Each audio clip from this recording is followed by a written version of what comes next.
궁금한 게 있습니다. 두 분한테. 이번 정부가 각을 세워가지고 부동산을 잡으려고 하잖아요. 두 분께서는 투자나 어떤 이런 컨설팅 입장이다 보니까 지금 들어가는 게 맞는지, 부동산으로 돈 버는 시대는 끝났다, 여기에 대한. 말도 안 되는 소리죠. 아, 그래요? 네, 그럼요. 투자라고 하는 건 우리가 올랐을 때 하는 투자도 있고 네네. 떨어졌을 때 하는 투자도 있잖아요. 네네. 그럼 저 아파트는 올랐죠. 네. 그 금액대별로 오른 폭이 다 다를 거 아니에요. 작년에 서울의 아파트 평균이 한 8% 이상 정도 상승을 해왔거든요. 지방은 마이너스고, 특히나 송파는 서울 평균 대비했을 때 2배 이상 높은 한 20% 정도가 상승을 했습니다. 성동구 같은 경우도 약 한 18에서 한 19% 정도 상승을 해왔고요. 사실 기회라고 하면 네. 이거 다 풀어도 되나? 누구나 꿈꾸는 나만의 집, 우리 가족을 위한 행복한 전원주택부터 또 유명한 건축물들까지 건축에 대한 전반적인 이야기를 나누는 건축 팟캐스트 터놓고 말해서입니다. 2026년에도 터놓고 말해서를 이제 시작하게 되었는데요. 오늘은 누구나 궁금해할 만한 이런 부동산에 대해서 한번 이야기를 나눠볼까 합니다. 주제가 주제인 만큼 전문가분들을 또 특별히 모셔봤는데요. 저를 먼저 소개해보자면 저는 건축사 김선용입니다. 오늘 모신 분들 소개해보겠습니다. 여러분 안녕하세요. 도시화경제라는 부동산 컨설팅 회사를 운영을 하고 있고요. 전반적으로 언론 활동도 하고 있고, 고객들 자산 운영도 직접적으로 하고 있습니다. 반갑습니다. 네. 네, 안녕하세요. 저 내 집 마련부터 건물주까지 길라잡이 역할을 하고 있는 수혁임당이라고 합니다. 반갑습니다. 반갑습니다. 안녕하세요. 유튜버 찍사홍입니다. 전원주택에서 한 12년 정도 살고 있고 입지를 분석하고 있습니다. 반갑습니다. 반갑습니다. 네. 촬영 날짜 기준으로 2026년 이제 설을 앞두고 있는데요. 부동산에 투자도 좀 하고 계실 거라 생각이 드는데 물리셨는지 아니면 자산 상승이 있으셨는지도 좀 되게 궁금하거든요. 작년, 올해 이런 근황들을 좀 간단하게 말씀해 주시면 좋을 것 같습니다. 제가 먼저 할까요? 네, 한번 먼저 저는 해주시죠. 없습니다. 뭐 물린 것도 없고 뭐 들어간 것도 없고. 제일 좋은. 네, 그렇습니다. 다른 투자하시는 곳도 있으실까요? 주식이라든지. 주식만 좀 하고 있습니다. 네네. 저는 작년 양극화가 너무 심해져서 네. 좀 싼 것들을 모두 다 팔았고요. 그래서 12월 달 기준으로 한 15억치 팔고, 저번 달에도 건물 엑시트 하나를 하고 그 다음날 한 40억짜리 하나 샀어요. 열심히 투자 활동하고 있고요. 그 싼 거는 좀 잘 안 오르잖아요, 요즘에는. 그래서 저도 그 자산 리밸런싱을 저번 달, 저저번 달에 모두 다 한 것 같아요. 네, 그렇게 좀 하고 있습니다. 물리기 전에 이렇게 팔아서 엑시트하고 또 새로운. 지금 근데 하시는. 빌라 뭐 아파트 사실 물릴 수가 없다고 생각해가지고, 근데 제가 전원주택을 만들 만한 토지를 하나 물린 게 있는데 그것도 하나 손절한 게 있습니다. 근데 그건 조그만한 거. 잘못된 투자도 있었죠. 물론 있지만 네, 맞아요. 합계로 봤을 때는 무상향이다. 맞아요. 네. 부럽습니다. 열심히 하고 있습니다. 네, 대표님은 어떠신가요? 저는 제가 직접적인 투자를 하지는 않았고요. 저는 주택을 하나를 가지고 있고, 과거서부터 이제 개발 사업이라든지 이런 일들을 좀 해왔었어요. 근데 전반적으로 그 수요자들을 많이 만나왔죠. 작년에 아파트를 활용하신 분들 같은 경우는 자산 가치들을 많이 향상을 해왔던 거로 기억을 하거든요. 다만 수혁임당님께서도 말씀을 해주신 것처럼 극단적인 그 자산 양극화가 좀 심했던 하나인 것 같아요. 작년에 서울의 아파트 평균이 한 8% 이상 정도 상승을 해왔거든요. 송파는 서울 평균 대비했을 때 2배 이상 높은 한 20% 정도가 상승을 했습니다. 성동구 같은 경우도 약 한 18에서 한 19% 정도 상승을 해왔고요. 지방 같은 경우는 마이너스 16%가 나왔다라는 거죠. 그런데 불구하고 전국을 보게 된다라면은 1%가 안 되는 그 변동률이 나왔었고요. 지역별로 이렇게 가격이 많이 차등을 해왔고, 또 우리가 여기서 고민을 해봐야 되는 지점이, 시장에서는 이런 퍼센트보다는 액에 굉장히 예민하게 반응을 하거든요. 그렇죠. 1억에 10%가 오른 거하고 10억짜리가 10% 오른 거는 또 액에 대해서 굉장히 좀 차이점이 나기 때문에, 그런 점들로 봤을 때는 자산 가격 상승 부분에 대해서는 투자를 하신 분들이나 내 집 마련하신 분들에 대한 그 자산 격차가 좀 많이 벌어진 한 해였다라고 봐야 될 것 같습니다. 데이터를 기준으로 분석해 주시니까 뭔가 확 와닿는 느낌이거든요. 그러면 기억에 남았던 거는 송파랑 성동이 많이 올랐다. 네. 그 얘기가 저 딱 꽂혀서 이걸 샀어야 되는데 하는 후회가 좀 들면서 아쉽습니다. 네. 요즘에 또 이슈가 되고 있는 게 정부가 부동산을 좀 안정시키겠다, 집값 좀 낮추겠다 감추겠다 이렇게 얘기가 나오고 있잖아요. 뭐 어떻게 바라보고 계시는지 저는 가능한 얘기인가라는 생각도 좀 들긴 하거든요. 전반적으로 지금 매물이 증가했냐라는 부분에 대해서 많은 분들이 관심을 갖고 네. 있는데 매물이 한 10% 늘었다라고 해도 그 물량을 바탕으로 하는 게 아니라 전년 동기 대비하고 비교를 해봐야 되거든요. 그 성동구 같은 경우는 한 50%가 전년 동기 대비보다도 물량이 적은 편이고 마포도 한 60% 정도가 적습니다. 그리고 송파라든지 뭐 강남구, 서초구 같은 경우도 작년 동기 대비했을 때 여전히 낮은 수준으로 보여질 수 있고요. 그 말은 뭐냐면은 결국 시장을 아직까지는 관망을 하고 시장에 매물을 그 내놓는 그런 시장은 아니다라고 봐야 될 것 같아요. 그 양도세 중과라는 게 조정 대상 구역을 바탕으로 해서 중과가 되는 거거든요. 네. 결국 시장이 안정화가 된다라면 조정 대상 구역에서 해제가 된다라면 20에서 한 30%의 그 중과 제도가 해당이 안 되는 게 되거든요. 그러니까 안정세에 들어가서 매각을 해야 되겠다라는 생각들을 뭐 하고 계신 것 같아요. 그리고 마지막으로 문재인 정부 시절 때 그 서울의 아파트 평균 거래 매매 가격이 한 7억 선 정도 했거든요. 네. 근데 지금은 KB 기준으로 했을 때 한 15억 정도가 왔습니다. 그래서 그때 주택을 매각한 분들 같은 경우는 굉장히 자산의 손실이라고 생각하시는 분들이 많아서 그런 것들을 고려를 해본다면 과거 대비했을 때 이렇게 물량을 적극적으로 내놓는 것들은 기대하기가 좀 어렵겠다라고 봅니다. 예. 그렇군요. 그럼 물량이 줄어든다는 말은 그만큼 공급이 적어지고 당연히 주택값이 더 오를 거. 물량이 줄어들고 아무래도 지금 상황에서는 수요가 받쳐주는 상황이라고 한다면 네네. 가격이 하방 경직이 있다라고 봐야 되겠죠. 그래서 호가 대비했을 때도 우리가 기대했던 것보다 몇 억 정도 내려가는 수준은 아니라 그 호가가 한 몇 천에서 상승 폭의 한 10% 정도 내려간 수준 정도 뭐 그 정도에서 상승폭이 조정되는 뭐 정도군요. 가격으로 나오고 있는 것 같습니다. 강의를 듣고 있는 저도 지금 되게 빨려 들어가면서 저는 오늘 사실 여기 준비하면서 제일 궁금했던 건 저는 뭐 도심에서 항상 아파트를 대상으로 투자를 하셨던 분들만 봤기 때문에 오히려 좀 더 확장적으로 뭐 전원주택이라든지 또 요즘에는 주택 가격 외적으로도 또 삶에 대한 그 가치에 대해서도 또 다양한 뭐 관점들이 있기 때문에 우리 뭐 찍사홍 선생님이나 우리 또 여기 선생님인가요? 네. 선생님한테도 좀 얘기를 좀 들어보고 또 그 수혁임당님하고도 뭐 재테크 관련된 이야기 뭐 이런 것들도 좀 많이 듣고 가고 싶은 마음으로 또 촬영에 임했거든요. 네, 너무 네. 서로 이렇게 궁금하신 부분들 이렇게 자유롭게 물어보시면 좋을 것 같습니다. 찍사우님은 향후 이런 자산 가치에 관련해서 입지 분석에 영향이 있을까요? 아, 네. 사실은 근데 전원주택 같은 경우에는 결이 좀 많이 달라요. 돈으로 들어가지 않습니다. 대부분. 네. 그리고 대부분 오른다는 생각을 이제 여기도 질문에도 있지만 사면 돈 되는 땅 좀 짚어주세요 이런 얘기를 좀 하세요. 보통 많으실 것 같아요. 왜냐면 네. 아파트에 워낙 익숙해져 있기 때문에. 근데 그렇지가 않아요. 판교에서 사실 다 끝났거든요. 그렇게 오르는 땅은 없어요. 지금 하나 있다면은 오면서 생각해 보니까 그 청라 정도? 그 정도밖에 없어요. 네. 그러니까 단독 필지만 봤을 필지로. 때는. 네. 그러니까 그런 예외적인 몇 군데 빼고는 대부분 다 이제 감가상각이 너무 심하기 때문에 그냥 자기 로망을 실현하려고 가는 거기 때문에 돈 되는 땅을 구해주세요 하면은 저희는 없습니다. 바보 같은 질문입니다. 이렇게 접근합니다. 단독주택 필지는 자산 가치로 봤을 때는 나중에 좀 떨어질 위험이 좀 크다 이렇게. 그냥 건물값은 계속 깎이고 그냥 그렇죠. 토지값만 물가 상승률 정도로 이렇게 그냥 올라가는 수준. 네네. 수영님 같은 경우에는 투자를 해야겠다. 필히 꽂히는 땅 같은 게. 땅이요? 네. 초양극화 시대에서는 네. 제일 주요한 지역, 쉽게 말해서 재개발 재건축이 되려면 평당 4천 이상이 돼야 될 것 같고 모든 게 양극화잖아요. 사실 오늘의 주제도 양극화인 것 같아요. 전원주택도 마찬가지고 작년에 뭐 이것저것 팔면서 생각한 게 결국에는 더 비싼 데가 더 비싸지겠구나 이런 생각이 들면서 우리가 알고 있는 한강변을 따라서 위아래 그리고 중심부 자세하게 교과서적인 얘기를 하면 서울 2040 도시기본계획에 잡혀있는 3도심 7광역중심 12지역중심 이런 데가 되겠죠. 서울시에서 이렇게 발전하겠다라고 하는데 투자하면 손해는 안 볼 것 같아요. 네, 전 그렇게 생각하거든요. 근데 그런 데는 이미 가격대 좀 높게 형성되어 있는데도 높게 형성되어 있는 데는 이제 한강변 따라서 위아래인데 예를 들면 뭐 7광역 중심이 하나는 창동상계라던가 12지역 중심이 하나는 뭐 연신내 불광, 미아, 망우 이런 데는 북쪽에 4개는 사실 싸잖아요. 좋아지려면 GTX가 BC가 이제 잘 돼야 되는데 아직 택도 없고 A는 열심히 하고 있지만 삼성이 아직 개통이 안 됐고 그러면 그 위쪽에 있는 서울 4개 구역이 오를 만한 지역은 맞죠. 네, 근데 그게 마곡처럼 빨리 갈 것이냐 그건 또 따져봐야 될 문제인 것 같아요.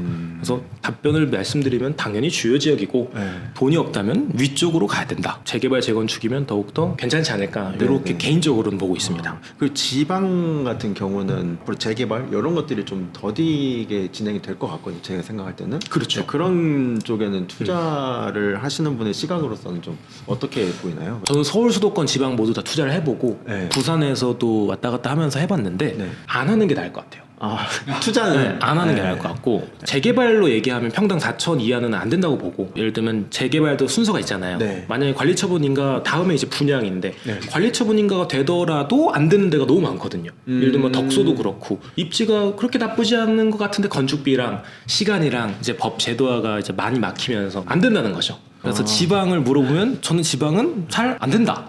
네, 힘들다라고 보지만 또 지방에서도 또 초양극화로 예를 들면 부산으로 치면 뭐 남포, 전포 이런 데는 다시 올라오고 있거든요. 네. 그런 데는 또 투자해도 된다고 생각하거든요.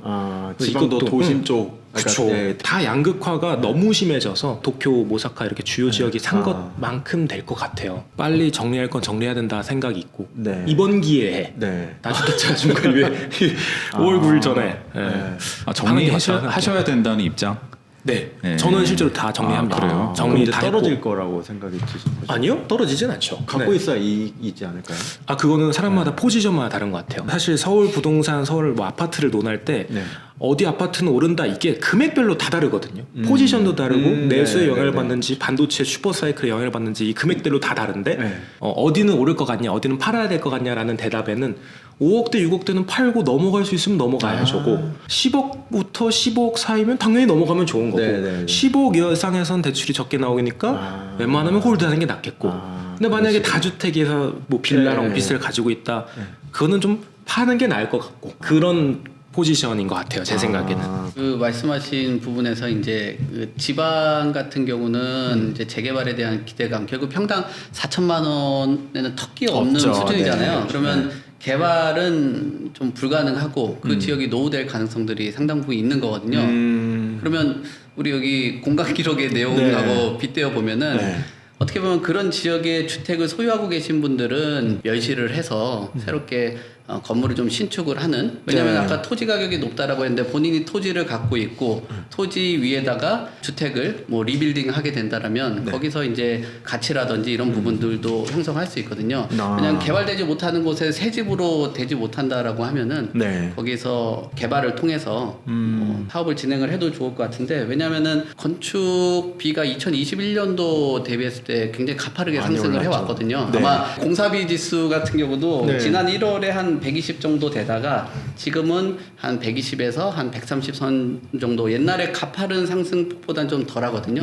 그러면은 가격의 안정세에 좀 들어왔을 때 실질적으로 부담 가능한 가격을 보고 주택을 새롭게 개량을 해보는 방법도 좋지 않겠냐라는 생각이 듭니다. 사실 맞아요. 저도 이렇게 건축주님들 얘기 듣다 보면 2017년 이전에 집을 지으신 분은 돈을 번 느낌이 든다고 하시더라고요. 어떻게 보면 똑같은 집을 지으려면 그때 당시에 약 1.8배, 2배 그렇죠. 가까이 돈을 들여야 똑같은 크기의 집을 지을 수 있거든요. 그러니까 땅값 말고도 이분들은 돈 벌었다 이런 마음을 가지는 분들도 계시더라고요. 그리고 예전에 그 집 같은 경우는 뭐 지금하고의 그 시설 뭐 이런 부분이 차이가 많이 나잖아요. 지금 맞습니다. 보통은 개발하고 나서 아파트가 아니면은 평균 공사비에서 연 한 0.5에서 한 1% 정도는 유지관리비로 측정을 네네. 해줘야 되는데 그런 부분들도 예전 주택이면 더 많은 비용들이 발생될 수 있고 또 추가적으로 만약 임대를 주게 된다면 더 큰 비용이 지불될 수 있기 때문에 뭐 이 정도 금액 안에서 본인이 그 부담 가능한 일정 선이라고 한다면 운영을 해보는 것도 좋지 않겠냐는 생각이 또 제가 궁금한 게 하나 있는데요. 최근에 아파트보다 네. 전원주택 수요가 이제 몰리는 지역들이 있잖아요. 네. 혹시 이 부분에 대해서 좀 관심이 있으신가요? 제가 조금 아파트 위주로 하셔서. 네, 전원주택 구지는 정확히는 잘 모르긴 하는데 네. 어쨌든 전원주택도 주택이잖아요. 네네, 주택이 맞습니다. 갖고 있는 뭐 여러 가지 요인들이 있어요. 전원주택을 보유를 하거나 또는 뭐 투자를 하겠다라고 네. 생각되시는 분들은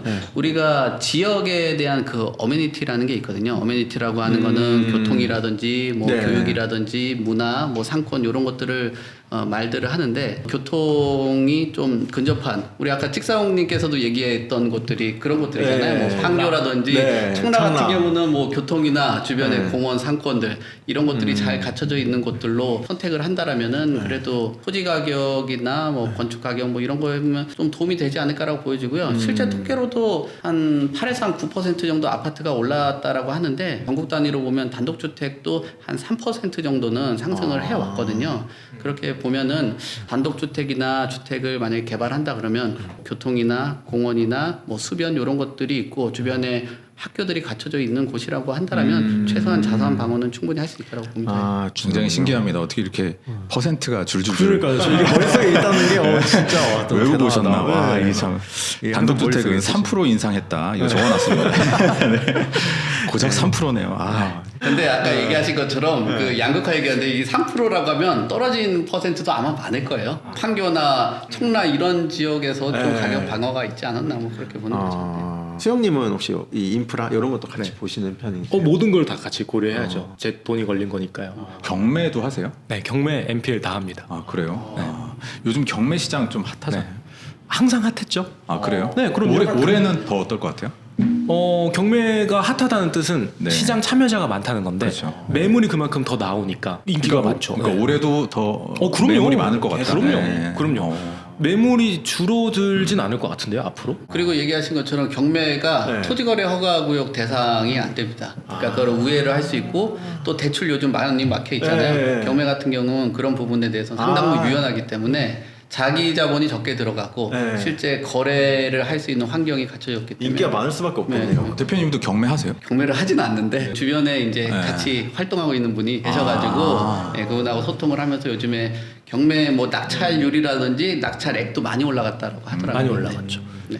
한때 이제 경매가 재미없었다 뭐 이런 시절도 있었잖아요. 소위 말하는 우량 상품이 좀 덜 나오는 편이긴 하죠. 그러니까 핵심 지역의 아파트라든지 이런 것들은 자산 방어를 최대한 하려고 하다 보니까 지역이 조금 빠지는 곳이나 상품 자체가 좀 어려운 것들 또는 명도에 대해서 굉장히 어려움을 겪고 있는 것들 이런 것들이 좀 유찰이 많이 된다고 하더라고요. 토지 같은 경우나 이런 것들도 상당히 뭐 경매로 관심 갖는 분들도 많더라고요. 많죠. 네. 많아요. 네. 그런 부분도 되게 궁금하긴 하거든요. 네. 제가 이제 좀 전원주택 실거주 입장에서 이제 사람들을 도와드리는 입장이다 네. 보니까 첫 단추가 좀 너무 부담스러워하세요. 그러니까 아까 얘기하셨다시피 뭐 평당 4천 이래 버리면 아예 꿈도 못 꿉니다. 예. 이러면 차라리 그냥 조금 외곽으로 빠져서 전원주택 그 경매는 어떠냐 토지 예, 그런 식으로 좀 요즘에 제가 좀 밀고 있습니다. 또 한 가지 말씀드릴 게 이제 경매하면 학원 다녀야 되고 막 되게 공부해야 되고 막 복잡하게 생각하는데 요즘에는 AI가 있어서 네 그냥 캡처에다가 집어넣고 권리 분석해줘 그러면 쫙 해줍니다. 정확한 조금 거예요? 틀릴 때가 있어요. 그래요? 그러니까 이게 교차 검증을 해야 됩니다. 교차 검증. 챗 GPT, 제미나 맞아요. 이렇게 예, 해가지고 예. 다 넣어놓고 맞아요. 예, 예. 가끔 헛소리를 할 때가 맞아 있어서 맞아. 비싼 돈 주고 하는 것보다 훨씬 더 빠르게 아. 예, 본인이 혼자 공부할 수 있습니다.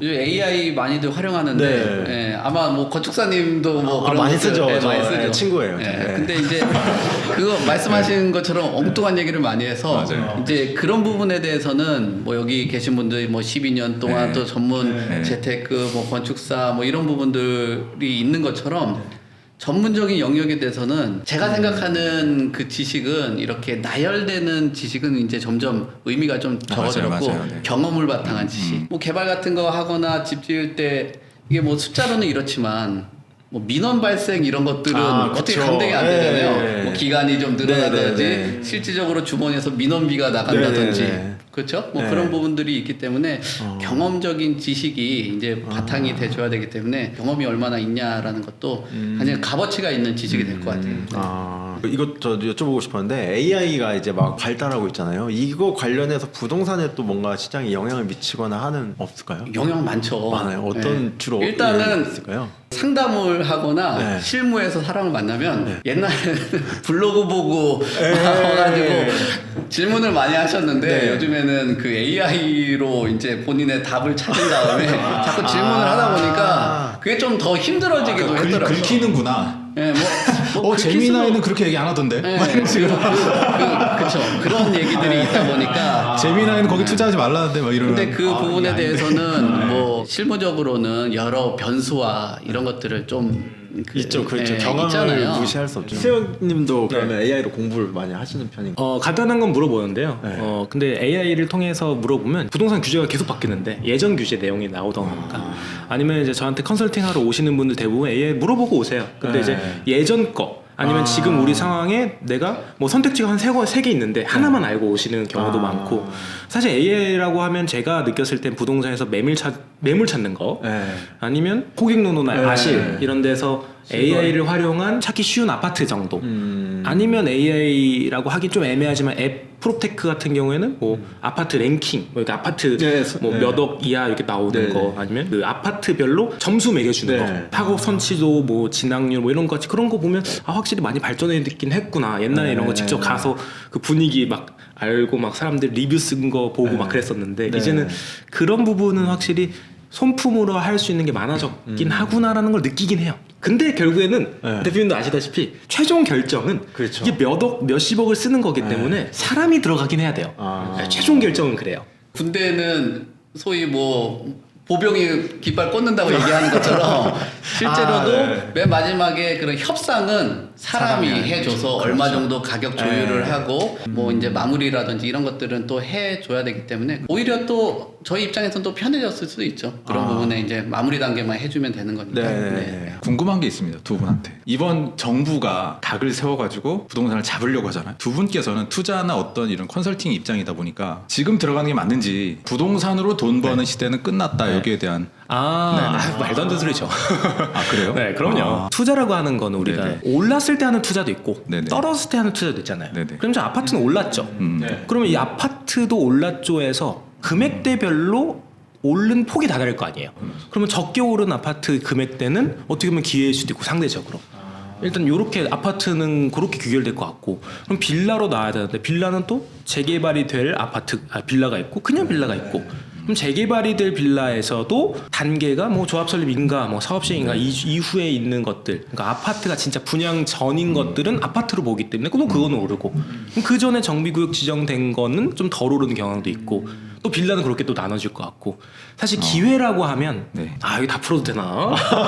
기회라고 하면 사실 딱 정해져 있어요. 무주택자가 경매로 다가구 건물을 받는다. 좀 어려운 거거든요. 돈이 현금이 많아야 되고 무주택이어야 되고 근데 경매도 해야 되고 다가구를 볼 수 있는 시선까지 있다? 네. 그럼 되게 잘하는 거거든요. 네. 근데 그런 사람들 지금 많이 안 남아있어요. 없죠. 근데 다가구를 왜 잘하시죠. 얘기하냐면 역전세가 많이 터져가지고 경매에 너무 많이 나옵니다. 맞아요. 거기서 이제 추가로 건축비까지 들어가면 네. 신축 다가구는 너무너무 큰 기회죠. 근데 신축 다가구가 뭐 10억대, 20억대, 뭐 신림, 뭐 관악 많이 나오거든요. 네. 그런 걸 받을 사람이 딱히 없어요. 무주택 포지션이어야 되고 현금이 진짜 많아야 되거든요. 안 그러면 신탁 대출로 껴야 되는데 네. 그거 무서워하시는 분도 힘들죠. 많으시고. 근데 저는 그거를 되게 유익 있게 보고 있는데 무주택인 사람이 어떻게 보면 되게 큰 기회인데 그건 이제 본인들이 알기는 어렵죠. 그래서 저 같은 투자자들은 그런 걸 어떻게 생각하냐면 개인이나 법인으로 받은 다음에 취득세 중과 되더라도 근생으로 바꾸고 그거를 호스텔로 돌리거나 아니면 내가 사업성으로 뭐 임대주택 뭐 넣거나 뭐 이런 식으로 하자라는 생각도 많이 저는 검토를 하거든요. 부동산은 끝났다라고 질문하면 다가구 경매는 너무 큰 기회다. 1번이고 아파트도 금액대별로 다르다. 물론 오른 건 맞다. 빌라는 기회가 더 많다.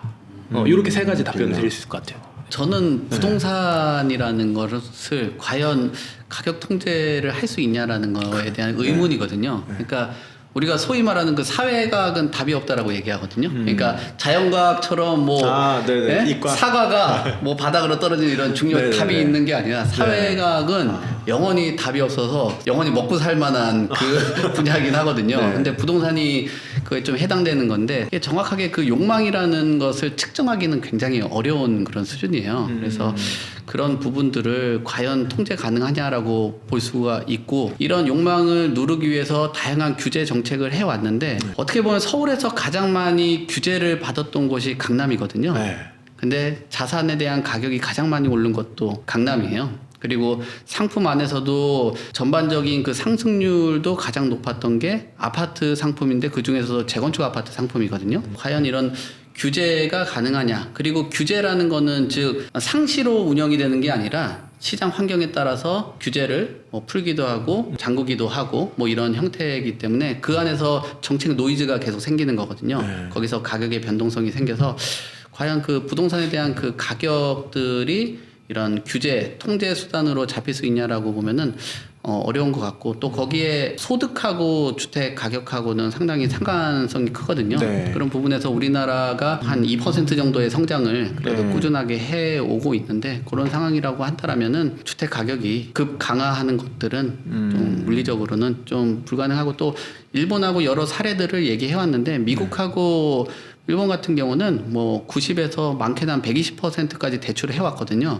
근데 우리나라는 굉장히 타이트하게 대출 규제를 해왔던 상황이기 때문에 그런 부분에서도 뭐 쉽게 뭐 무너지기는 조금 어려운 환경이라 부동산의 가격이 자극적으로 한 30% 40% 떨어지기 희망하시는 분들도 있는 것 같은데 희망이죠. 네. 제가 갖고 있는 개인적인 그 모델이 있는데 거기서는 지금의 가격 뭐 작년에 가격선 정도가 그 뉴 노멀의 그 가격선이기 때문에 아까 얘기하신 것처럼 이렇게 많이 올랐는데라고 하잖아요. 투자라는 거는 싼 거를 사는 것도 중요하겠지만 더 올라갈 거를 사는 거거든요. 예를 들면 1억짜리가 1억 2천밖에 안 오르는 게 있는데 10억짜리 20억 30억 오르는 것들도 있단 말이에요. 그런 것들을 잘 선택을 하고 그리고 우리나라가 참 독특하게 내 재산이 한 10억 있으면은 10억을 주식에 투자하는 거는 거의 뭐 불가능해서 한 1, 2억은 주식에 투자를 하는데 희한하게 10억 있는 사람은 대출을 20억 받아가지고 또 더 비싼 집을 산다고 하는 것처럼 이 그쵸. 금융이 돌아가는 구조로 부동산이 좀 상승하는 그런 부분들도 인정이 되지 않나라고 봅니다. 전문가분들의 말씀을 듣다 보니까 공통된 의견이 싸다 그래서 이게 투자의 기회가 아니고 또 비싸다 그래서 투자하지 못할 이유가 없다. 이게 저는 정말 와닿았어요. 건축하실 때도 네. 싼 게 비지떡 아니에요? 그렇죠. 뭐 감가상각 같은 거 그죠? 만약에 지방에 거주하고 계신 신혼부부시라면 3억의 예산이 있다. 네. 그러면은 이걸 좀 어떻게 운영을 하는 게 현실적일까? 3억이 있으면 일단 성향이랑 상황을 알아야 되는데 연봉을 알아야겠죠. 예를 들면 뭐 요즘에 신혼부부 분들이 연봉이 한 7천, 8천이라고 칠게요. 합산해서 합산. 네네네. 3천, 5천 뭐 이렇게 해가지고 네. 대출이 한 4억 정도 나옵니다. 그럼 7억대 뭐 또는 6억대 아파트를 쉽게 살 수 있어요. 쉽게. 네, 한 4억 대출하면 우리가 원리금 상환으로 한 200만 원 내거든요. 원금과 이자를 그 정도 낸다면 저는 서울 사람 기준으로서 월세 사는 것보다 원금을 갚으면서 이자 내는 게 괜찮다라고 생각하는데요. 7억 정도 되는 아파트. 그쵸. 예. 만약 연봉이 1억 네네네. 뭐 합쳐서 합산해서 한 1억 1천, 2천 되면 이제 6억 풀 대출이 나오면 한 달에 300만 원의 원금이나 이자를 내야 되는데 연봉이 그 정도 되시는 그러니까, 분들은 3억 현금에 6억 대출해서 9억이잖아요. 그럼 8억대 중반, 초중반, 후반까지도 볼 수는 있긴 하죠. 그렇게 이제 처음 매수를 하고 들어가면 물론 나머지 쓸 돈은 부족하겠지만 내 집이 있다는 안정감이. 안정감 플러스 이제 자산 상승의 기회가 되는 거고 자산 상승 사이클이 왔기 때문에 저는 지금은 그런 포지션이 가장 맞지 않나 싶고요. 지방도 마찬가지죠. 대구든 부산이든 트로피형 아파트 8억대는 좀 안 되긴 하겠지만 괜찮은 신축 아파트 살 수 있으니까. 신축 아파트로 해서 그럼요. 풀대출. 풀대출인데 이제 제가 말했죠. 연봉에 맞는 성향에 따라서 성향에 따라서 달라질 거. 대표님은 어떤 의견이세요? 3억이면은 아파트 상품을 투자를 하는 게 저는 그 권유를 안 할 것 같긴 하거든요. 그러니까 3억이라는 자금을 가지고 하급지나 뭐 지역 선호도가 떨어지는 곳에 아파트를 매입을 하는 것보다는 오히려는 개발에 대한 가능성이 있는 곳에 뭐 노후된 주택들 또는 뭐 빌라 상품 뭐 이런 것들을 사시는 게 괜찮다라고 보여지고요.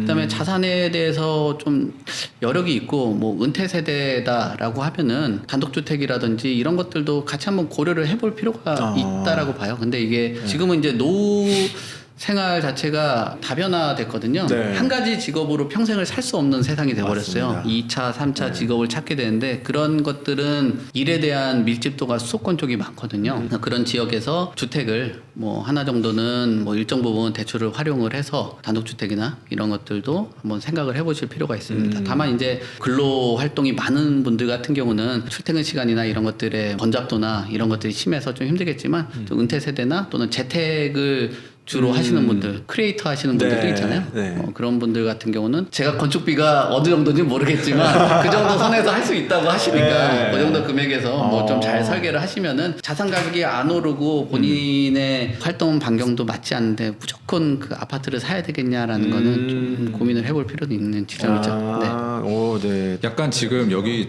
출연해 주셔가지고 이 건축사님 눈치 보면서 말씀하세요. 아니 그래도 뭐 집을 지어야 된다. 뭐 이런 얘기 하시는 거 아니죠? 정말 진심이잖아요, 그렇죠? 진심도 있고 제가 사실 저희 누님도 20여 년 정도를 부동산을 하셨는데 시작을 이제 남양주에서 했어요. 남양주에서 그때 당시 이제 전원주택, 네. 타운하우스 네. 뭐 이런 것들을 핫했죠. 많이 해왔었기 때문에 가격선들을 보면은 네. 그 지역의 아파트가 그러면 이 단독주택이나 전원주택 비해서 월등하게 올라갔냐라고 보면 또 그렇지도 않거든요. 네. 거의 가격선은 비슷하더라고요. 올라가지 못하는 그런 아파트 상품을 쫓아가는 것보다는 본인의 그 삶에 맞는 그 터전을 마련을 하는 것도 괜찮다는 의견입니다. 네, 좋습니다. 찍성님은 3억이 있다면 저는 어떻게 하세요? 이런 말씀 드리기 좀 그런데 네. 예, 너무 달라요 두 분하고. 다를 수밖에 없죠. 너무 다릅니다. 듣고 네. 싶습니다. 어떤 분이 저한테 와서 3억이 있는데 이런 네. 케이스라면은 3억에 이제 단독주택을 지으셔라. 조그맣게. 예. 저 보고 하실 네. 말씀 아니시죠? 아니죠. 아니, 네네. 저는 좀 이제 폭넓게 좀 보고 싶어요. 뭐 자영업이나 이제 저희 같은 뭐 크리에이터라든가 아니면 뭐 이렇게 프리랜서 같은 분들은 지방에서도 충분히 하실 수 있을 거라고 보고 또 그런 직업들이 더 열릴 거라고 봅니다. 또 AI 시대가 또 오면서요. 직장에 이렇게 얽매이신다면은 못 하겠죠. 근데 그런 것들에 좀 자유로우신 분이라면 편하게 집을 지으시고 나머지 돈을 부동산에 투자하진 마시고 주식이나 금융 상품에 좀 투자를 하는 방식이 어떨까? 죄송합니다. 아니. 근데 저는 이제 우리 두 대표님들께서 얘기하시는 거에서 의문이 한 8개 정도 떴거든요. 네. 3억이 있는데 네. 단독주택을 만든다. 새로 짓는다. 그럼 당연히 어디에 짓는다에 따라 다르겠지만 제일 중요한 게 결국 황금성이거든요. 네. 이 황금성이 안 나오잖아요. 심지어 전원주택을 팔려면 진짜 수요자가 있어야 되는데 잘 안 팔리면 네. 최악입니다. 잘 안 팔리고 그리고 저희 부모님 저도 베이비붐 세대인데 저희 부모님들도 시골이나 지방에서 살아본 적이 별로 없기 때문에 네. 그 귀농 약간 전원주택의 로망이 없어요. 아파트에 살던 사람들이니까. 근데 이게 앞으로 분명 더 많아질 거라서 황금성이 더 좋아질 일은 없다라는 생각이 들어요. 근데 여기서 3억이 있는데 전원주택을 만들어서 들어간다? 로망을 실현한다가 뒤를 너무 생각 안 한 게 아닌가라는 생각이 일단 들었습니다. 네. 제가 아까 드린 답변 자체는 이분은 황금을 고려하지 않은 사람들이 들어가는 거에 적합한 거죠. 지금까지 그 은퇴 세대 같은 경우는 보통 이제 거주 기간을 한 8년에서 한 10년 정도 봐요. 그러면 상당 부분 거주 이동을 해왔고 마지막 정착을 하려고 하는 그런 목적을 가지고 하기 때문에 황금성보다는 본인의 이제 노년 뭐 이런 부분들을 고려를 해보는 거고요. 그리고 3억으로 살 수 있는 아파트도 과연 황금성이 좋냐라고 보면 저는 그것도 퀘스천 마크거든요. 보통 3억대 아파트라고 하면 나홀로 아파트라든지 또는 상당 부분 그 주택 가격이 낮아서 재건축을 했을 때 추가 분담을 할 수 있는 여력들이 없는 단지나 아파트일 가능성이 높기 때문에 단순히 아파트는 황금이 잘 되고 전원주택은 황금이 안 된다라는 그 도식화는 조금 벗어날 필요가 있지 않겠냐라고 생각을 하죠. 질문이 3억에서 네, 맞아요. 플러스 대출해서 그죠. 그냥 만약 3억이 있다면 네. 어떤 선택을 할지이기 때문에 뭐 정답 없어요. 3억을 그쵸. 대출을 안 받고 대출을 안 받는다라고 가정하면 그렇게 될 수도 있겠네요. 아 지금 한 발 양보하신 건가요? 네, 양보한 거야. 아니 왜냐면 대출을 안 받고 집 사는 사람이 많이 없잖아요, 사실. 대출 싫어하시는 분들도 많습니다. 네. 네. 근데 대출을 싫어해서 올 현금으로 사는 분들이 그렇게 네, 뭐. 많지는 않지 않나요? 많지 않지만 이제 세컨하우스에 대한 수요가 많이 늘어났어요. 그 5년 전 뭐 이때보다 단독주택에 대한 경험이 없으니까 네. 이제 펜션 같은데 갔는데 너무 좋은 거죠. 근데 그걸로 이주하기는 좀 아직 부담되고 하니까 집은 이제 대출 받아서 뭐 또는 전세로 이렇게 도심에 있지만 5도 2촌 이렇게 해서 아이들한테는 좀 땅 밟고 흙 밟고 네. 상추 심고 이런 거 할 수 있는 땅이 좀 있으면 좋겠다는 분들 같은 경우는 1억에서 2억대의 세컨하우스 자산 증식으로 생각하지 않는 분들도 많이 계시더라고요. 행복 취미 영역. 네, 맞습니다. 네. 고급 취미죠. 맞아요. 네. 근데 그런 분들이 사서 해요? 아니면 그러니까 월세로 전세로 더 많이 가지 않아요? 네, 그러기도 하고 사는 분들도 계세요. 전세로 나오기 힘들어 하시던데 한번 전세금 맡겼다가 탈출이 네, 거기는 좀 전세 위험하죠 오히려. 물론 뭐 이제 사람마다 이제 그 행복을 추구하는 방향은 다 다르지만 저희 만약에 엄마 아빠가 3억으로 뭘 하면 좋겠니라고 저한테 물어보시면 저 같으면 대출을 추가로 해서 부담이 되지 않는 선에서 부동산. 차라리 아파트 월세를 줄 것 같아요. 네, 아파트가 지금 원래 무조건 시세 차익형이잖아요. 전세 월세가 많이 오르면서 주거비 상승으로 인해서 수익화로 가는 과정인데 네네. 차라리 주고 월세를 받으면서 차라리 돈을 남기는 게 낫지 않을까. 그 돈으로 월세로 전원주택을 가면 되지 않을까. 물론 뭐 두 금액을 가지- 따져봐야겠지만 네, 두 가지 토끼를 다 차라리 그게 낫지 않을까. 노후 생활하는데 아까 뭐 원리금 상환하면 200만 원이 좀 넘는다라고 하는데 풀대출 받았을 때 본인이 그 풀대출 받아야 한 7억 선 정도의 그 주택을 매입한다고 그랬잖아요. 근데 그러니까 KB 평균 매매가가 한 15억이라고 말씀드리면 평균의 한 50% 정도의 수준의 아파트 컨디션일 가능성이 일단은 있고요. 그리고 아까 한 200만 원 정도의 원리금 상환이라고 하면 본인이 이제 은퇴하고 나서 상당한 비용을 대출금 상환하는 데 들어가니까 좀 부담스럽게 작용하지 않을까라고 보여지고 일단 월세액이 뭐 좋긴 한데 그 면적 자체나 이런 것들이 충족이 안 되고 뭐 신축 이런 것들이나 규격화가 안 되면 특히 이 아파트 같은 상품 자체는 지금 토지거래 허가구역 걸려 있어서 실거주를 해야 되기 때문에 그렇죠. 비교지역 가야죠. 월세를 받는 게 이제 불가능하죠. 네. 은퇴하신 분들의 포지션이랑 뭐 20대, 30대, 40대 포지션이 너무 다르기 때문에 그렇죠. 요거는 그거에 따라서 답변이 달라질 것 같긴 네, 하지만 네, 네. 저희 부모님이 은퇴하셔도 3억으로 전원주택 절대 안 보낼 것 같아요. 왜냐면 전원주택은 토지가 분명 올라야 그걸 버는 건데 네. 만약에 부모님이 아프시던가 우리 지금 50대가 주축이잖아요. 10년, 네. 20년 지나면 분명 아프시기 시작하고 상급병원을 가야 될 텐데 그럼 거기 가서 아팠을 때 그러면 그 대처라던가 그런 걸 생각해서라도 서울 수도권으로 더 몰리는 선택을 하지 않을까라는 생각이 있거든요. 네, 그거는 제가 좀 말씀드리겠습니다. 네, 전원주택 가면 병원 옆에 살아라 이런 얘기를 하잖아요. 보통. 네, 하잖아요. 저는 처음 들었어요. 그럴 것 같아요. 대학병원 옆에 살아야 된다, 뭐 큰 병원 옆에 살아야지 된다, 뭐 이런 얘기 하시는데, 근데 사실 살면서 우리가 큰 수술을 뭐 몇 번이나 할까요? 이런 말씀을 드려요. 그냥 차라리 그냥 동네 조그맣게 있는 병의원 같은 그런 약국 정도 있는 수준만 돼도 지병 정도는 충분히 케어하면서 살 수 있다. 그런 우려는 좀 너무 너무 과하다. 너무 꼭 병원 옆에 가야지. 그러면 가격이 올라가거든요, 엄청. 네, 비싸지고. 그렇죠. 그럴 거면 굳이 거기 가야 돼? 그럴 거면 하다 보면 결국엔 그냥 서울 가지 뭐 이렇게 되는 거예요. 네. 그 3억이라는 돈을 가지고 운영을 잘할 필요가 있어요. 서울 수도권이라고 이야기들 하지만 사실 지금은 서울에 완전 집중되어 있거든요. 맞아요. 네. 서울 안에서도 최근 뭐 통계들 보면 중랑구나 뭐 도봉구 이런 곳들은 잠실 뭐 송파가 20% 오를 때 네. 1%도 못 올랐습니다. 인플레이션이 한 2% 정도 상승하면은 마이너스인 거죠. 그러네요. 그러니까 네. 서울 안에서도 네. 굉장히 좀 좋은 곳으로 가야 되고 네. 그나마 수도권에서 올라갔던 곳들이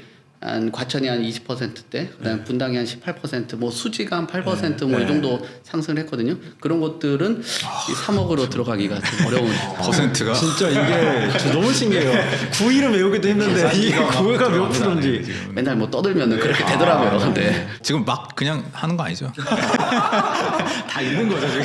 정부 공식 통계를 가지고 하는 겁니다. 네. 네, 이거는 AI도 못 따라갈 만한 영역에 맞아요. AI 더 잘하죠. 네. 지금 이제 아파트 전원주택 토지 이런 거 이제 투자를 한다고 했을 때 좀 반드시 좀 체크해야 될 만한 것들이 있을까? 이런 용도 관련해서. 우선 저는 보면은 투자를 할 때 뭐 중공업이 분양 아파트 이런 것들은 가격적인 경쟁력이 주변 시세 대비했을 때 없다라고 하면은 좀 매입하는 거에 대해서 고민을 해볼 필요가 있고요. 나홀로 아파트 같은 경우는 뭐 주요 입지에 안 있으면은 그것도 좀 고민을 해봐야 될 것 같고요. 최근에 아까 얘기하신 재개발이 한 4천만 원 정도 네. 이야기를 하고 기준선으로 보면은 뭐 8사죠. 한 뭐 그런 기준 따지고 하면 주변에 아파트가 한 14에서 한 15억 정도는 해줘야 되거든요. 그리고 추가적으로 가격에 대해서 뭐 사업성이 나오려면 한 20억 정도 아파트가 되는 수준에 돼야 되는데 네. 주변에 아파트 시세가 받쳐주지 못한다라고 하면 매입을 하고도 그냥 뭐 투자성은 굉장히 좀 적을 수가 있다. 미분양 아파트도 매입을 하시면은 그래도 좋은 점들도 상당히 있습니다. 네. 서울은 구도심을 개발을 해서 재개발 재건축을 통해서 주택들이 되는데 이 지방이라고 해도 외곽 지역은 신규 택지에다가 네, 네, 집을 네. 짓는 신도시. 경향들이 있거든요. 네. 그러면 주변에 기반이나 인프라들이 잘 안 갖춰 있기 때문에 만약에 미분양을 매입을 한다라고 하면은 그래도 구도심 중심으로 가시면은 가격 회복력들이 조금 더 낮출 수 있다라고 보여지고요. 보통 신축 분양을 할 때 기본 아파트 대비해서 아무래도 새 상품이다 보니까 네. 분양가 측정을 뭐 허그나 또는 분양가 심의 뭐 이런 것들 고려를 해보고 하면 뭐 시세 대비했을 때 서울 같은 경우는 분상제 적용되다 보니까 싸겠지만 네. 보통 개발하면 한 15에서 한 20% 정도는 비싼 게 수준이거든요. 근데 그거 대비했을 때 너무 과한 아파트는 네. 좀 고민을 해봐야 되는 거죠. 예를 들면 시세가 5억 정도 하는 아파트 지역에다가 보통 시행의 주체들이 잘못 매입을 해서 또 건설비나 이런 것들 금융비용 다 올려서 한 12억, 13억에 분양을 하면 분양이 안 힘들죠. 되거든요. 네. 근데 이제 분양 할인을 한다고 해서 그게 한 10억 정도 내려왔다라고 해도 네, 시대 네, 대비했을 땐 그렇게 힘들죠. 큰 메리트가 없는 거예요. 그러니까 네. 만약에 한 5억 정도 시세하는 지역에 네. 아파트가 한 8, 9억 정도 분양들을 했는데 미분양을 해서 한 1, 2억 정도를 할인을 한다라고 하면 그런 아파트는 그래도 뭐 매입을 해도 괜찮겠다는 생각을 하죠. 네. 근데 저는 네. 어떤 의견이 계속 지금 좀 의견이 많이 무조건 사지 마요. 그 서울 수도권의 미분양 아파트는 네. 오히려 보물이라고 생각합니다. 예를 들면 뭐 동대문구에 라그란데도 있었고 네. 광운대 역세권 사업에 네. 서울원 아이파크도 있었고 은평구 연신내 GTX-A가 들어오는 메디알레도 있었고 다 미분양이었어요. 선착순 줍줍도 했었고요. 근데 그런데 보면 결국엔 다 완판이 되고 피가 붙었잖아요. 그러니까 미분양이라고 해서 무조건 안 하는 건 아닌데 대표님 말씀이 딱 맞아요. 그게 주변 시세랑 다 봤을 때 그때 당시에는 비싸 보였지만 상품성도 사실 지금 말하는 데는 다 5일제곱, 뭐 5구제곱인데 방 2개고 막 이런 데가 되게 많았거든요. 네. 최근에 분양했던 연희동도 마찬가지고 네. 근데 그런 데들 결국 지나고 보면 또 기회거든요. 그래서 미부장이라고 해서 사람들 다 XX 할 때 그때 오히려 더 그때 봐야 주면. 차라리 그때 좋을 수 있다라는 생각이 있어요. 1층이라도. 네. 네, 그러면 적은 금액으로 어쨌든 할 수 있는 부분들이 많으니까. 근데 앞으로 더 재개발 재건축이 지금 안 되잖아요. 그렇죠. 그리고 공사비도 있고 대출 문제도 있고 안 되기 때문에 결국엔 공급 문제가 더 많아지니까 앞으로 있을 미분양은 오히려 더 좋아질 여지가 있다. 특히 서울 수도권은 당연한 거고요. 지방의 주요 지역 도시도 시세가 진짜 5억인데 자기 혼자 15억이면 당연히 안 되겠죠. 네. 그런 거는. 네. 근데 좀 애매하게 한 주변이 신축이 한 8억인데 얘 혼자 한 8억 5천이다? 네. 그러면 저는 잡아야 된다고 생각하거든요. 지역마다 좀 다르겠지만. 네. 그래서 옛날에는 미분양은 하면 안 돼라는 시선이 있었지만 그게 역사적으로 그때 했어야 돼가 너무 반복되고 있다. 맞아요. 26년도 마찬가지겠죠. 네. 물론 절대적인 건 없지만 네. 미분양도 봐야 된다. 대표적인 데가 둔촌주공이잖아요. 둔촌주 그렇죠. 그때 당시만 핫했죠. 해도 그게 뭐 문제니 뭐하니 했었는데 과거로 돌이켜보면 뭐 타워팰리스라든지 이런 것들도 대표적인 미분양이었는데 짚어주신 것처럼 제가 생각해도 뭐 잘 선별을 하면은 뭐 보물처럼 뭐 느껴질 수 있을 것 같아요. 의견이 일치가 되네요. 네. 결론적으로는 딱 지금 뭐 약간 전망에 대해서 얘기하시는 거잖아요. 네. 근데 저는 아파트에 너무 집중되어 있지 않나. 네, 토지나 이런 것들에도 좀 눈을 돌려봐야 되지 않나 그렇게 생각하고요. 특히나 이제 제가 관심 있는 거는 전원주택이다 보니까 네, 수도권 그렇죠. 외곽에 농지 이런 거를 좀 눈여겨 보셨으면 좋겠어요. 농지에도 우리가 건물을 지을 수 있거든요. 네네네. 개발을 해서. 근데 되게 어렵게들 지금 접근을 하시는데 호재가 있는 그런 동네에다가 농지에다가 몇몇이 모여가지고 개발을 해서 거기서 이제 창고 형식으로 약간 좀 지어도 사실은 그렇게 사시는 분들도 있더라고요. 되게 그럴듯하게 사세요. 그런 것도 나쁘지 않다. 다양한 삶의 패턴이 있다. 이렇게. 그렇게 AI를 넘는 영역이죠. 저런 게 이제 좀 전문성이 사실 숫자만 보고 아파트 뭐 이런 것들이 어떻게 보면 더 쉬워질 수 더 있고 쉽죠. 지금은 투자는 저희가 사실 하기 쉬운 환경이 돼버렸고 네. 뭐 수요자도 그렇고 수요도 커졌고 투자하려고 하시는 분도 그렇죠. 지방부터 다 많은데 굉장히 마이크로하게 들어가게 된다라면은 뭐 책상 선생님이 말씀하신 것처럼 농지를 개발하고 하는 게 실력이 좀 들어가야 되는 영역이긴 하죠. 이게 사실 그렇게 어렵진 않습니다. 어떻게 보면 아파트가 더 어려워요. 제가 보기에는. 그래요? 저도 아파트가 더 어렵고 전문가의 영역이 되는 분상제 막 고민하고 막 매덕에 막 저는 그게 더 어렵고 차라리 그냥 외곽으로 빠져서 경매 나온 농지인데 괜찮아. 되게 싸. 50만 원 이래요 평당. 그러면 그거 한 500평 사가지고 엄마 아빠랑 잘라가지고 이렇게 해가지고 앞쪽에는 편의점 넣고 뒤에는 자기가 살고 이렇게 하면 수익도 나오고 괜찮거든요. 맞아요 하니까 뭐 노하우를 좀 전달을 좀 해주세요. 제가 뭔가 좀 공감한 생각하셨나 거는 저는 이제 단독주택이랑 친하니까 네, 네, 이제 네. 땅을 보러 많이 다니잖아요. 처음에 땅 보러 갔을 때 좀 당황한 적도 없지 않았어요. 이제 설계하면 이제 현장 답사를 가잖아요. 네. 그럼 여기다가 집을 지으신다는 거구나 하고 한참을 이렇게 생각을 했었는데 토목해놓고 도로 닦아놓고 같이 가서 보면은 너무 요즘에는 그래, 개발을 너무 잘해요. 그래서 이 땅값만 해도 평당 50만 원짜리 이런 수준에서 몇 백만 원으로 이렇게 또 네, 뛰는, 그렇죠. 햄버거. 땅만 분해서 팔면 세금이 네. 많이 나잖아요. 그러니까 거의 건물을 지어서 팔면 그렇죠. 세금이 네. 줄거든요. 그래서 이제 설계를 이렇게 의뢰하시는 분들이 계시거든요. 또 황금성이 문제가 그렇죠. 되는 거 아닌가요? 네. 잘 찾으면 그러니까 잘 찾으면이잖아요. 잘 찾으면. 근데 황금성 같은 네. 경우도 그냥 개발해놓고 가건물로 짓기 때문에 때려 부시고 그냥 다른 거 하셔도 됩니다. 네. 전 사실 농지를 접근할 때는 농지연금만 좋다고 생각해요. 농지연금도 괜찮아요. 네, 농지 사실 이제 요즘에는 예전에는 맹지까지 다 됐었어요. 아, 무슨 그래요? 말이냐면 네. 경매로 뭐 10만 원, 20만 원, 30만 원대 농지 겁나 큰 거 그냥 아무데나 막 진짜로 임야면 다 됐었어요. 임야 그 5년 동안 살면 이제 농지연금을 많이 왔는데 그게 말도 안 되게 금액이 컸거든요. 지금도 뭐 가능한 부분이 있긴 하지만 그래서 그렇게 접근하는 거는 경매로 통해서 농지연금으로 하면서 실제로 살면서 조그맣게 짓는 건 오케이. 네. 근데 앞으로 개발을 하는 IC가 뚫리고 개발이 되고 이렇게 해가지고 가는 거는 초보자의 영역에서는 많이 어렵다고 생각을 하거든요. 그럴 수도 네. 있겠네요. 아파트는 사실 쉴거리가 다 나와 있고 네. 인테리어 유부까지 뭐 다 알 수 있잖아요, 사실. 네. 그래서 아파트가 더 맞아요. 좀 쉽지 않을까? 네. 이런 생각도 있어요. 저희도 이제 가끔 토지를 개발하려고 하시는 의뢰인들이 들어오고 하면은 네. 그런 것 같은 경우도 예전에는 증여를 한다든지 맞아요. 또는 상속을 한다든지 하는 것보다 자체 사업으로 해서 네. 진행을 하게 된다면 절세가 훨씬 더 낮긴 네. 하거든요. 맞습니다. 그러니까 말씀하시는 거 들어보니까 서울 안에서도 사실 뭐 아파트가 못 되는 지역에 주택을 갖고 계신 분들도 많거든요. 그런 분들 특히나 뭐 일종 땅들이나 이런 네. 것들은 뭐 하기 어렵잖아요. 힘들죠. 그런 것들은 유연하게 활용들 잘 해보시면은 여러 가지 뭐 방법들을 찾을 수 있지 않을까. 증여상속 요즘에 앞으로 굉장히 까다로워지고 아마 무게가 더 무거워질 것으로 보여져요. 근데 이제 사업 전환을 해가지고 진행을 하면은 더 낫다라는 거죠. 26년 부동산 전망은 좀 어떻게 바라보고 계시나요? 부동산 전망이라고 하면 우리는 다 내수만 생각하잖아요.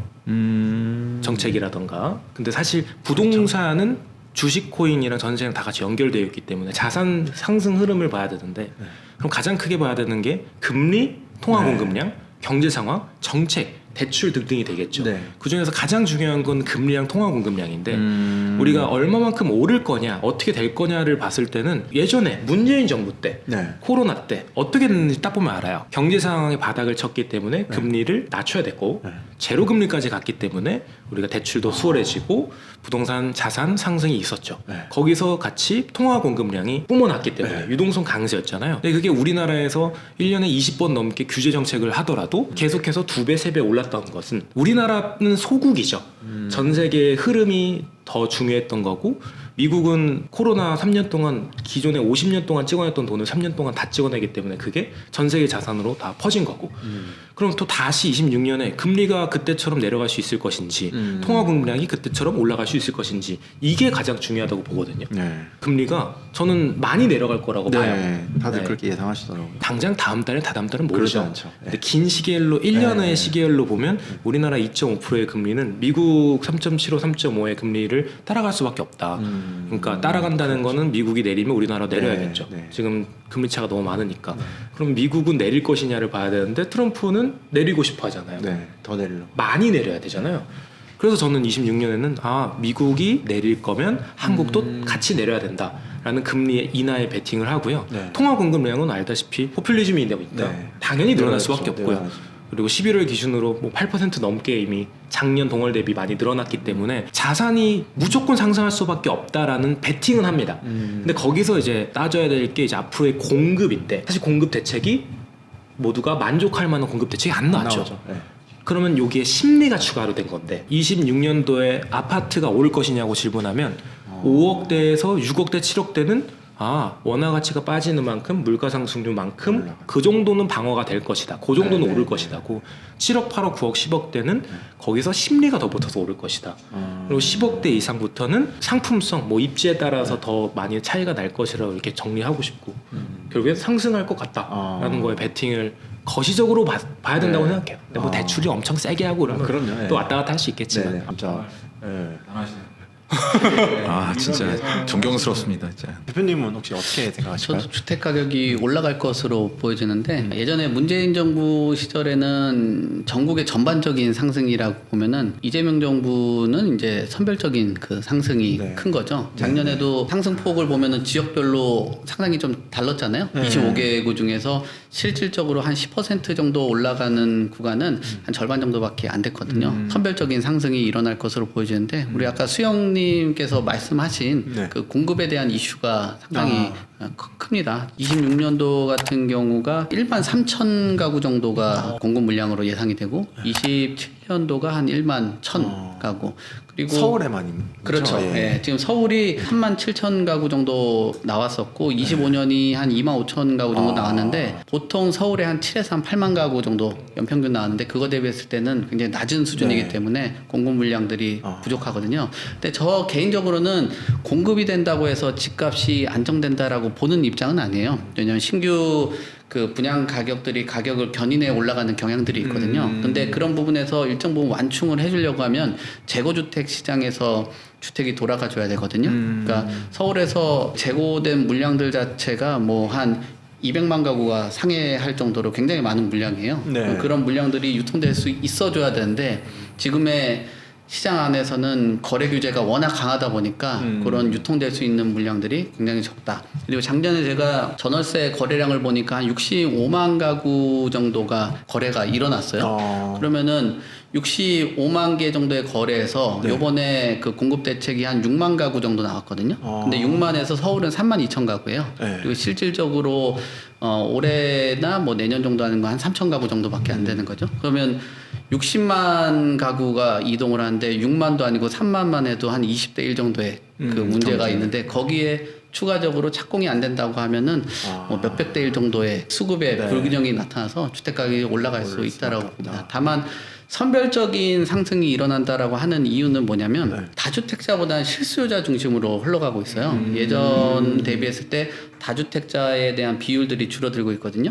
지금 다주택자가 많아져서 집값이 올라간다라고 하는데 오히려 반대로 다주택자가 줄어들면서 집값이 올라가는 그림이 나와요. 실수요자들이 몰리니까. 그렇죠. 다주택자는 투자만 바라보지만 실수요자는 실제 거주와 투자를 일정 부분 밸런스를 조절을 해서 매입을 하거든요. 아마 실수요자들이 다 이런 마음일 거예요. 그냥 집을 그 사는데 그냥 집만 사는 게 아니라 황금성이나 네. 투자성을 고려를 하는 거잖아요. 그렇죠. 그러니까 사람들이 사고자 하는 집은 집값이 더 오르고 싶은 집을 실거주하고 싶은 거죠. 그렇죠. 네. 지금 다주택자 비율을 보더라도 서울은 계속 떨어져서 14.9% 정도 됐고요.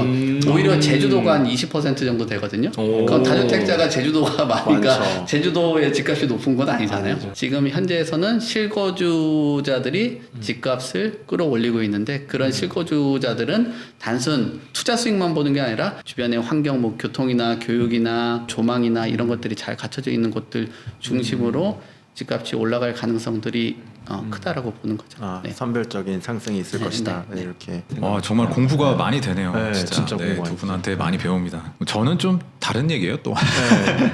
아 좋아요. 네, 다른 얘기 그래서 좋아. 이제 집으로 이제 좀 돈을 그만 벌었으면 어떨까 이런 생각을 합니다. 이제 많이 좀 피로감을 느끼지 않았을까. 그래서 제 이상이고 제 희망인데 똘똘한 한 채보다는 앞으로는 좀 행복한 한 채를 그런 방향으로 가야 되는 게 맞지 않나 이런 생각을 합니다. 집값이 잡힐 거냐 안 잡힐 거냐 뭐 얘기들이 많은데 그리고 두 분 같은 경우에는 계속 오를 거라고 희망을 하시는데 저는 안 올랐으면 좋겠다 이제. 네, 그만 좀 오르고 부동산 이제 좀 그만 좀 하고 다른 쪽에 좀 집중해야 되지 않을까 싶어요. 저희 클라이언트 같은 경우들도 얘기를 하다 보면 옛날에는 팔기 쉬운 구조로 설계해 주세요라는 요청을 많이 받았었어요. 누구나 좋아하는 뭐 아파트형 평면 또는 방 3개 화장실 2개 수요가 좀 많았었는데 요즘에는 이게 팔릴까 하는 설계들도 많이 나와요.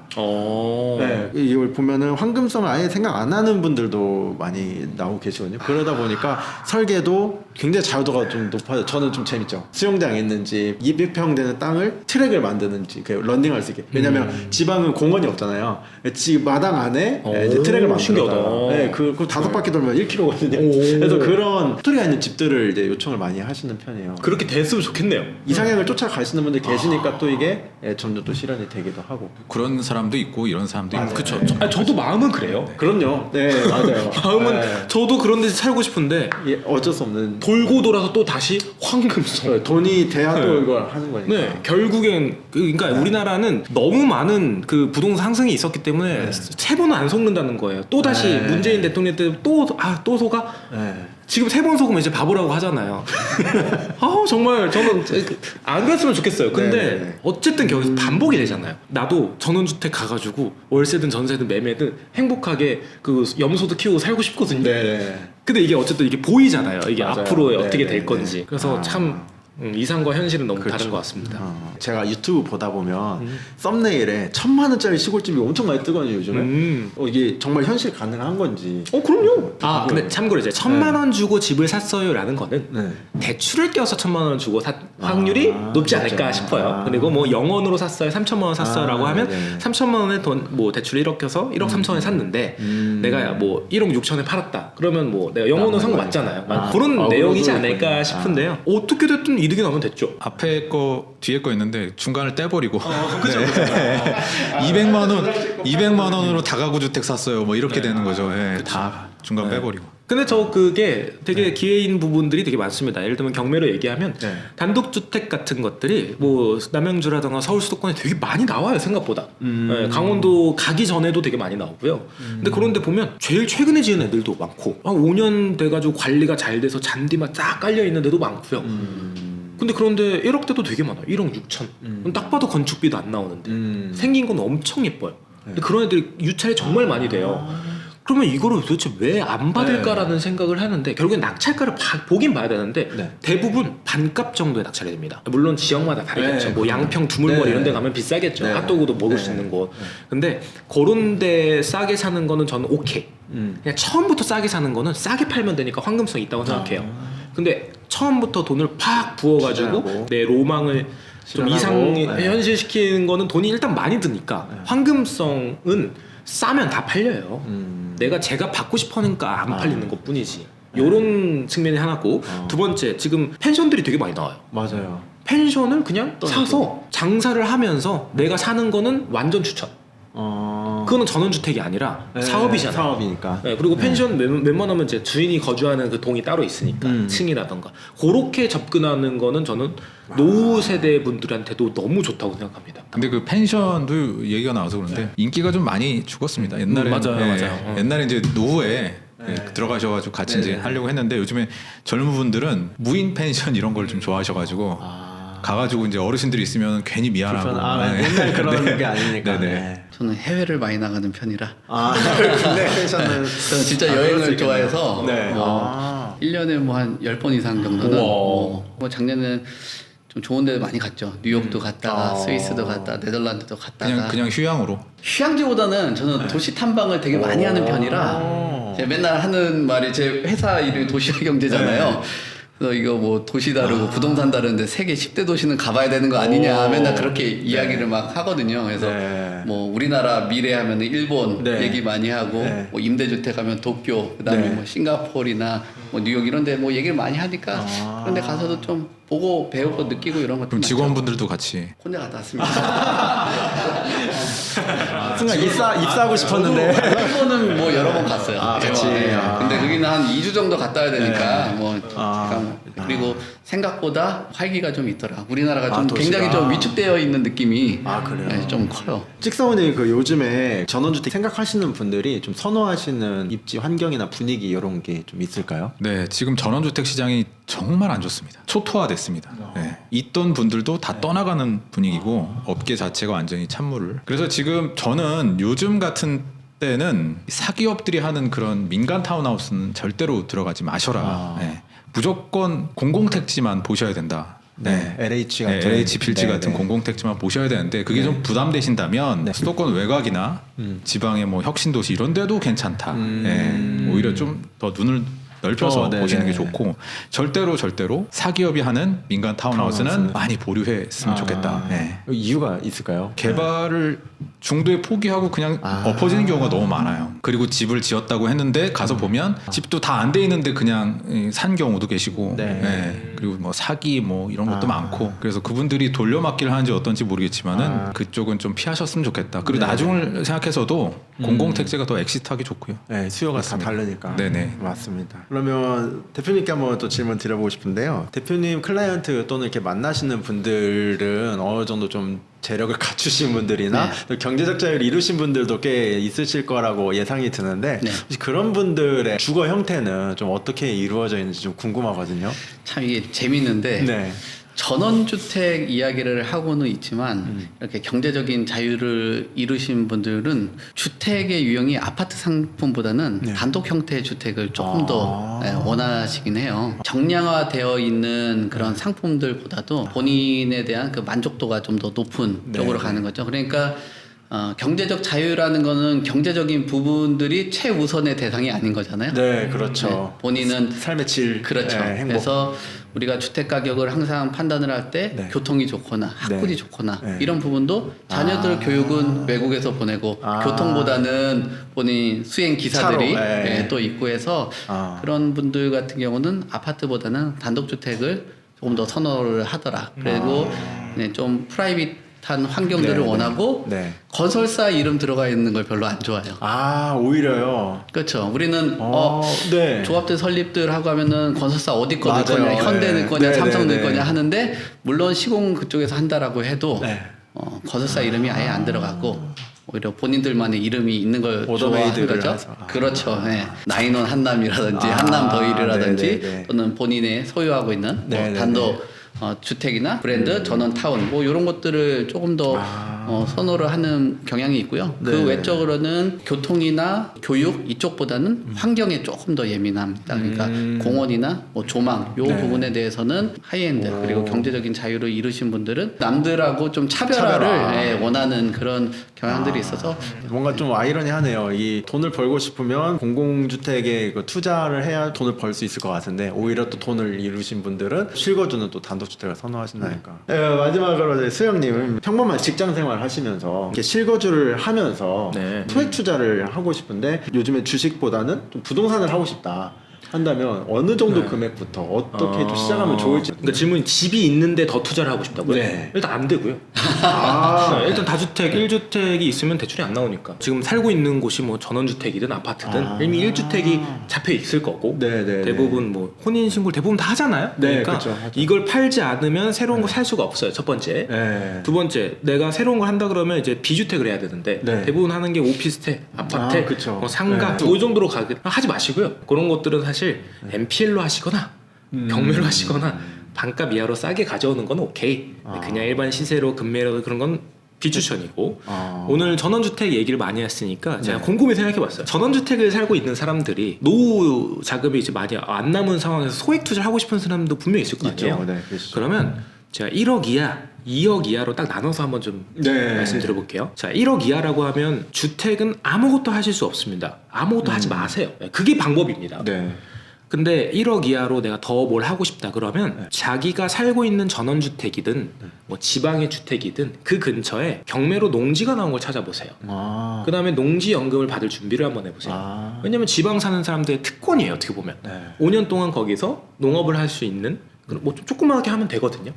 그렇게 해서 농지연금을 해서 받아서 해결하는 게 죽을 때까지 나오다 보니까 굉장한 메리트고요. 지방에 있는 사람들 입장에서 또 다시 1억 이하로 봤을 때 만약에 전원주택을 살고 있다 저라면 에어비앤비 숙박업 또는 펜션으로 살짝 돌리던가 아니면 뭐 33M 공간 대여라던가 그러니까 될지 안 될지 모르는 곳일 수도 있죠. 근데 생각보다 에어비앤비가 잘 드는 곳이 많아요. 네. 해외 가면 막 자동차 타고 멀리 구석진 데 네. 가기도 하거든요. 외국 사람들은 그게 되게 특징인 사람들도 많아요. 그래서 생각보다 외국인 도시 민박업 에어비앤비가 많아요. 그거를 바꿀 수 있는 입지라면 대표님한테 한번 물어봐도 되죠. 제가 하고 싶은 말인데 너무 감사해요. 이러려고 딱 이렇게 딱 보면서 하면 되니까. 네. 설계가 중요하거든요. 그럼요. 네. 부드러웠죠. 네, 감사합니다. 근데 저는 그럴 것 같아요. 너무 잘하시네요. 내가 1억대, 2억대 이 정도 있으면 한번 싹 리모델링 하면서 어차피 전원주택 만약에 산다고 하면 네. 좀 심심한 부분도 있을 수 있잖아요. 네네네. 그렇게 농지연금 또는 외도민이나 숙박업이나 공간임대 이 두 가지로 좀 풀면서 현금 흐름이 가져가면서 네네. 아니면 뭐 돈이 어느 정도 생겼다. 그러면 집 잠깐 비워주고 30 동안 어디 뭐 네. 저기 뭐 필리핀이나 베트남 갔다 오고 이러면 흐름이 만들어지지 않을까? 저는 뭐 어쨌든 투자자니까 네네. 투자자의 마인드로 접근을 해야 된다고 생각해요. 지금 수혁임당님 오늘 이 영상 나가고 나면 구독자 좀 오를 것 같아요. 아 그래요? 너무 명쾌하게 딱 잘라주셔서. 네. MBTI가 F인데 네. 이런 부동산 얘기는 T로 해야 돼요. 좀 물렁하게 얘기하면 못 알아들으세요. 안 되면 안 된다. 이렇게 딱 말을 해드려야 이해를 하시더라고요. 바로바로. 네. 명확하게 이해했습니다 오늘. 2억 이하는 이 규모가 커지면 2억 이하로 돼요. 이해됐죠? 예를 들면 외도민 같은 경우에도 펜션업이라도 전원주택이 좀 예쁘고 방이 진짜로 줄 수 있어. 독채가 있어. 네네. 그러면 공사할 게 거의 없죠. 근데 좀 나눠야 되는 경우라던가 그런 경우는 돈이 더 많이 들어가잖아요. 네. 그래서 사실 1억 이하, 2억 이하는 규모 차이다. 이렇게 보면 될 것 같아요. 아, 네. 감사합니다. 오늘은 2026년 부동산 시장 앞으로의 흐름에 대해서 얘기를 나눠보는 시간을 가졌는데요. 그럼 마지막으로 한마디씩 자유롭게 좀 들어보고 싶은데요. 공간 기록을 시청해 주시는 분들 뭐 부동산 얘기를 하다 보니까 좀 기분 나쁘신 분들도 있을 테고 또 그 자산에 대해서 바라보는 시각들이 다양할 거라고 그럼요. 생각되는데 네. 그래도 뭐 저희가 하는 내용이 뭐 여러분들한테 도움이 되고 본인의 의사결정하는 데 있어서 도움이 되셨으면 좋겠습니다. 죽을 때까지 투자하시고요. 그 투자란 현금으로 만든 투자도 있겠지만 나에 대한 것도 투자겠죠.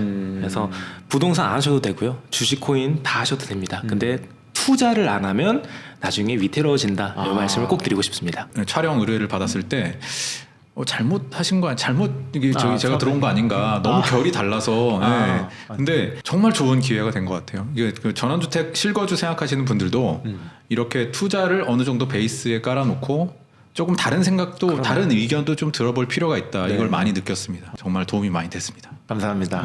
네. 여기서 마무리하도록 하겠습니다. 함께 해주신 송승현 대표님, 수영님, 찍사원님 감사합니다. 네, 고맙습니다. 네.